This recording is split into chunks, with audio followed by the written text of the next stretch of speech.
Welcome to Pennsylvania Newsmakers, and as always, thanks for watching. Well, we're going to hear from the Co-Alliance. Former Senator John Pippy is going to give us an economic and energy update. But first, our popular business panel with, I just say, Gene and Fred. We'll talk to Gene and Fred in a moment. This is Pennsylvania Newsmakers, a fast-paced, unrehearsed weekly discussion with and about the leaders who shape your world. And now, here's your host, Terry Madonna.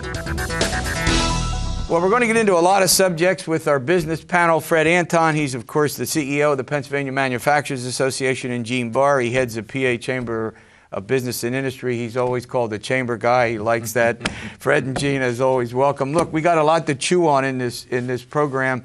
It is absolutely clear, I'll start with you, Gene, on this, absolutely clear that the Republicans that control the legislature have told Governor Wolf, you want to talk about new revenues, you've got to do pension reform. Am I right or wrong about that? There's no question about that. And I think the other one is, particularly from the House side, is we want you to do a modernized, more consumer-friendly liquor experience as well. There's no question that's the case. The governor's proposed significant new taxes, personal income, sales taxes, has proposed, and we're very appreciative of the fact he recognizes our 9.99 corporate net income tax rate. As he said, obscene and appalling. So we would. I get it. But we got to look at that because he's also proposed a very complicated process for future corporate tax assessment as well. There's a lot of taxes in here. I think it's a 16% increase. It's big. All right, now let's turn to one aspect of this that I know you know a good bit about. Senator Corman, who's the majority leader, last couple of weeks has ratcheted up his concerns about pensions. Now, originally, the idea and the major proposal was that for new employees, there'd be a 401 type plan, that there not be a guaranteed benefit plan. Now, I understand that Corman's plan, or the Senate Republican plan, goes beyond that. Now, there's, of course, this liability keeps growing because the size of the pension benefits for existing employees is too high. Now, therefore, they could pass something which going forward would reduce the pension benefit of the current employees, going back perhaps to the tremendous increase that the legislature granted in 2001 or 2. And the argument being, if they can put up the benefit for current employees by 50%, well, they certainly ought to be able to move it down. How quickly can you say Supreme Court?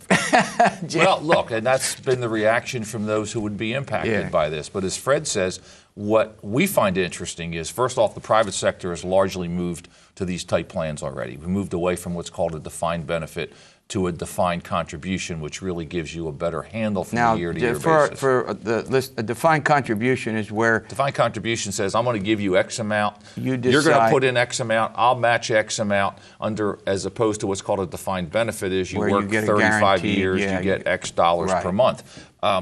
Private sector's largely moved away from that. And as Fred points out, back in 2001, there was a retroactive benefit increase, which obviously was a change to the plan that wasn't opposed by those folks. So it seems it ought to work both ways. Fred, you're a lawyer.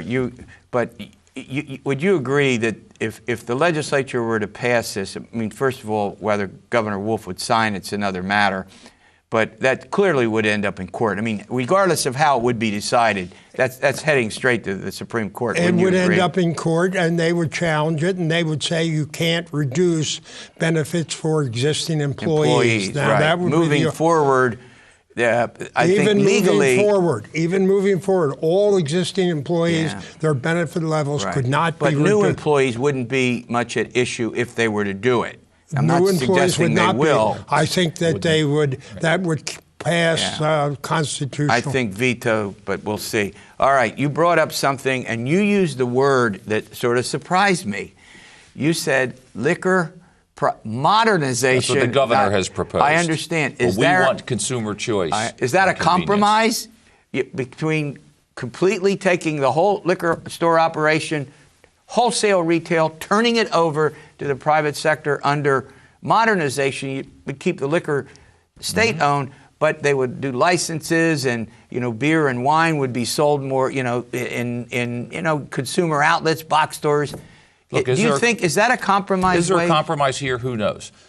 The reality is, as we've talked about before, Pennsylvania is one of only 2 states that has taken no steps in this direction. Speaker Torzai has again put out his bill, which would move completely away from that. We'll see if the governor is interested in any kind of compromise on that situation. So far, he's indicated that he's not. He wants to add some hours, et cetera. Our view is that it's just not a role for the government to be in, period. But again, my view is that the Republicans want to sell the stores and privatize the system, and they're maintaining that there's $1 billion saving in that could be put into the budget. In other words, the Republicans in the House, I've heard a couple of them say that there's $1 billion that will be generated by the sale of the stores, and they intend to apply that to the current budget. Now I'm going to ask both of you, we have about a minute left in this segment. If we can carry it over. I'm going to ask you a tough question. Okay. You had there was a Republican governor, Republican control of the legislature for 4 years. Correct. No pension reform and no liquor privatization. Correct. What leads you? Now, in fact, we're going to go to a break. I'm going to give him a chance to think about it. Think about it. What leads you to believe now with a Democratic governor? Maybe it's united Republicans. We're going to get into this, and I have a couple more important subjects to get to Gene and Fred about. We'll be back in a moment. This broadcast of Pennsylvania Newsmakers is presented by the Pennsylvania Chamber of Business and Industry, the statewide voice of business.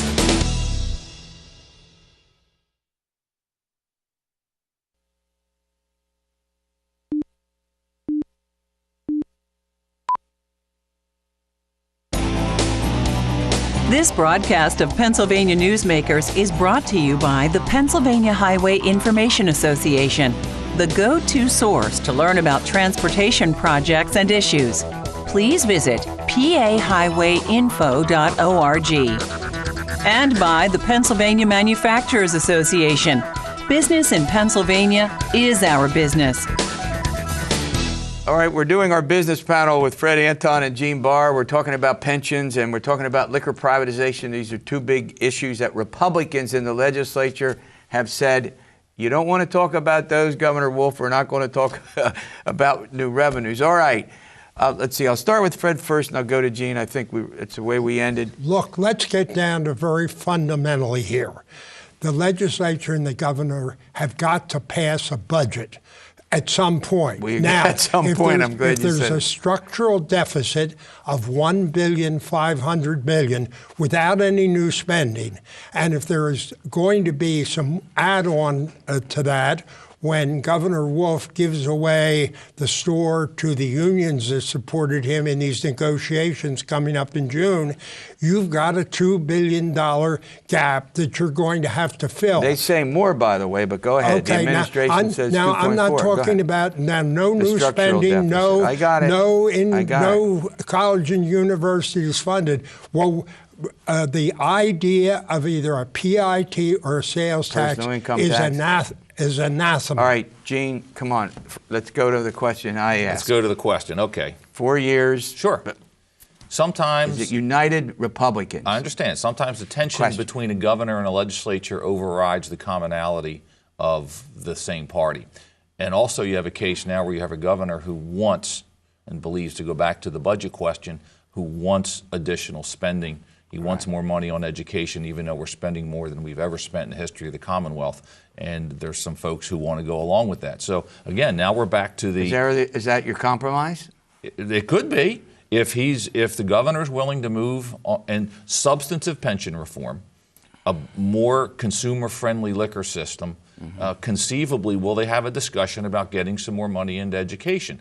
There's a whole lot of ask here on the tax side. I don't see a whole lot of appetite for that. But again, to go back to your original question, sometimes that dynamic of a governor versus a legislature overrides the fact that they're all Republicans. But Fred, no one, I mean, in the Capitol where we're virtually sitting now as we tape this program, I mean, nobody thinks this is going to be easy or it's going to get done by July 1. I mean, by June 30, to be more technically correct. Well, the thing that's anathema to Republicans certainly, and the conservative Republicans that have been elected, is either a sales tax or a PIT increase. That's not going to come easily for whatever reason. That's true. But go ahead. You say your but first. But that's the only place other than perhaps Marcellus Share where they can get $2 billion in revenue. Wow. Where are they going to get it? But the governor wants to use personal income tax and sales taxes increases to do property tax relief. Republicans in the legislature over the past couple decades have put bills in for the complete elimination of, am I right, Gene? Correct. And let's be honest, the same people who are now asking for property taxes, and I've had this discussion with people, when they raise the personal income tax, when they eliminate exemptions, next year when these people find their personal income tax bill. You think they're in trouble. And also realize that they're now paying almost 7% on child care, they're paying funeral expenses, they're paying sales tax. They're going to be hearing from the same people complaining about why'd you raise my sales tax, why'd you raise my personal income, because the property tax offset may not be there, and they may be renters too, which you don't get the I'm going to go to Fred in a minute. Sure. There are 45 exemptions that the governor wants to put in the increase in the sales tax from 6 to 6.6. The question is these exemptions now, we don't pay tax on them at all. And some of them are controversial with both Democrats and Republicans. Terry, I wanted to get that out, Fred. Okay. So for Terry, without regard, without disparaging your recent piece on property tax relief, you can do that. I predict that there will be no property tax relief because this has been studied and restudied, and when it comes down to the votes, what happens is there are 400 of the 502 school districts that, with the sales tax and property tax increases, the sales tax and PIT increases, they would wind up paying much. They would pay more. Much more, well, and they would pay a staggering amount. And this has all been studied. Sam Rohr did. This is former not State House member Sam Rohr. This is not mysterious. This has been worked over and over in detail. I'm not going to defend our column. We were making the point that it's something that ought to be considered. That even Republicans, conservative Republicans, over the course of decades, and it sounds good. I mean, it sounds. Wouldn't you like to pay lower property taxes? The reality is, we haven't addressed what's driving property taxes higher. Right. We haven't addressed that, and pensions right now is the big one. And until we do that, somebody's going to have to pay that bill. And there's another issue here that we often don't talk about. We got to get out of here. They're telling me, but we've got municipalities that have large numbers of tax-exempt properties. And I'm not saying that it's wrong to have churches and schools tax exempt, but they also have huge fiscal problems that are created in part by healthcare costs, pension costs, rising, with police. So that's a piece of it and Fred, you're a Philadelphia guy, that's something we don't often talk about. Right. We got to we're getting out of here. All right, former Senator John Pippy is on. We're going to get a quick energy update, and we'll thank Fred and Gene, and we'll be back in a moment. This broadcast of Pennsylvania Newsmakers is brought to you by Pennsylvania Credit Union Association. Pennsylvania Credit Unions, where people are worth more than money. To find a credit union that is right for you, check out ibelong.org. And by the Energy Association of Pennsylvania, Pennsylvania's energy information source.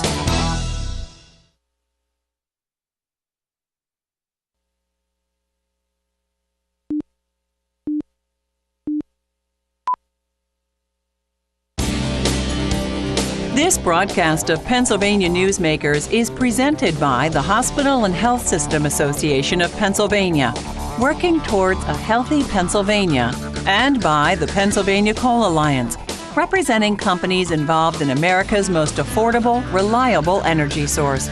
To learn more, visit pacoalalliance.com. Welcome back to the program. Well, John Pippy is a former state senator. He's the CEO of the Pennsylvania Coal Alliance. It's here. As you know, we do these periodic energy updates. We bring people on from different sectors of the economy, particularly as they have a big effect on Pennsylvania's economy and the environment, and we get into a conversation with them. Senator, thanks for coming on the program. Thanks for having me. It's always great. And all right, let's go to the heart of this. We've got this ongoing debate about clean coal and the economic impact of coal. Pennsylvania, long a coal-producing state. As it stands now, if you had to take a look at the geography of the state, where is the impact, you think, the greatest on coal output, coal production, and what does that mean? Well, I think in Pennsylvania, coal is about $4.5 billion across the entire Commonwealth, 36,000 jobs. My association, the bituminous, goes from roughly north-central Pennsylvania to the southwestern part of the state.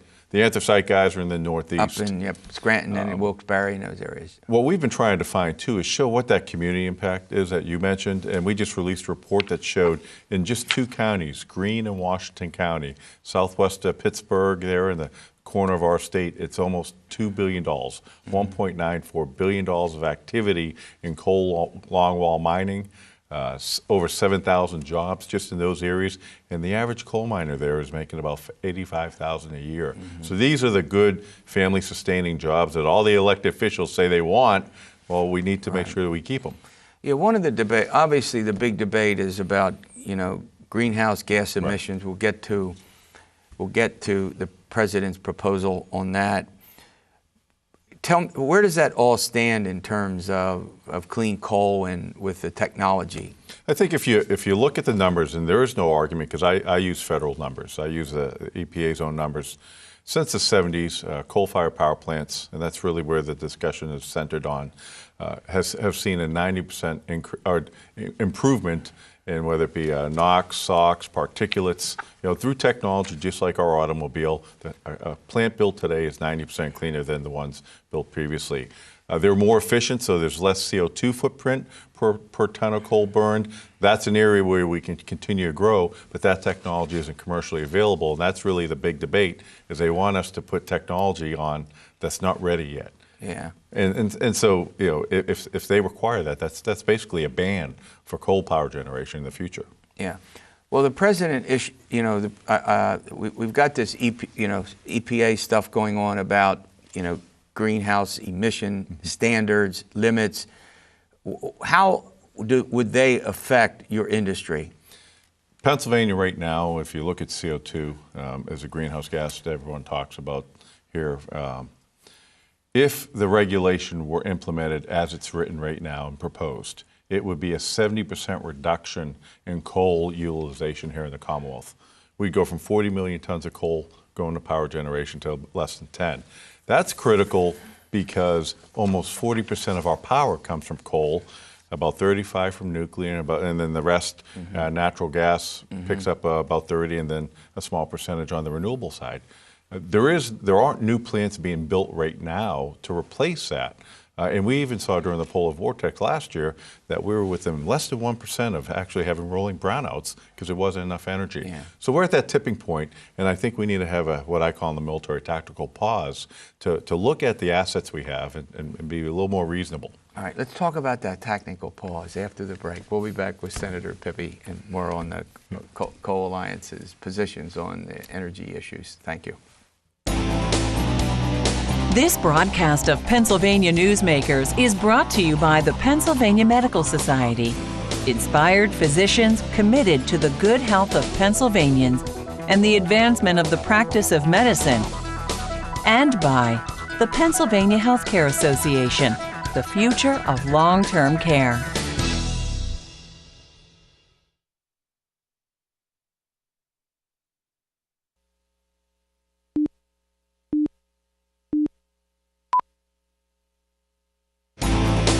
This broadcast of Pennsylvania Newsmakers is brought to you by the Pennsylvania Business Council and by the Pennsylvania Business Council Education Foundation.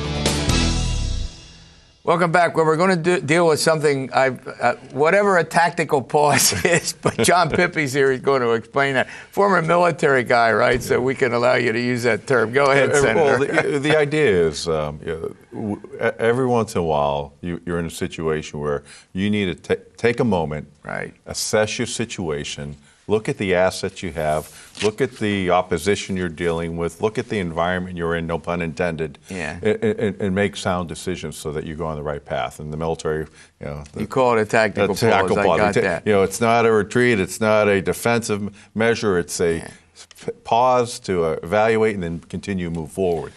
Now, go ahead, no, finish your thought. So in this case, all but 15 states in the United States have opposition or have presented opposition to the Clean Power Plan as it's written because the numbers don't add up, because they may not be able to do it because of the cost.